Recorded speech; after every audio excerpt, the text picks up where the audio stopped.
Hey, this is Jenny Jellin from Northern Life. I'm sitting next to Sandi Richard from the Food Network. Sandi, great to have you here in Sudbury. Hey, thank you. It is very exciting to be here. I love coming to the smaller communities.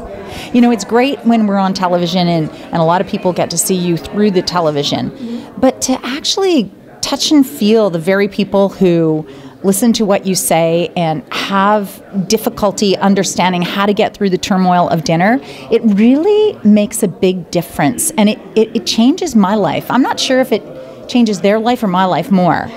And the event is a lot about this. It's kind of bringing back an understanding of what dinner really is. And in fact, I ask people to bend their head around the fact that it's actually not about food at all. The role of a man traditionally was to go out and bring home the bacon, and the traditional role of the female was to make sure the bacon was cooked.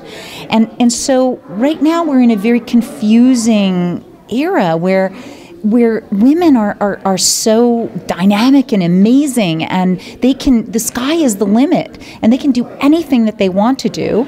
And those roles then become very gray, and men are born of a tradition, you know, that they were raised with, and we're sort of floating through the generations, trying to figure out what this means. And research recently is showing us that the female sort of worrying about dinner and taking over that worry or concern is actually not about generational changes. And we're starting to understand it's more about they're wired that way. We're wired that way. We're wired to worry about those things. And so now how do we get through that then? We have to make it as easy as possible on the people who are involved in the process.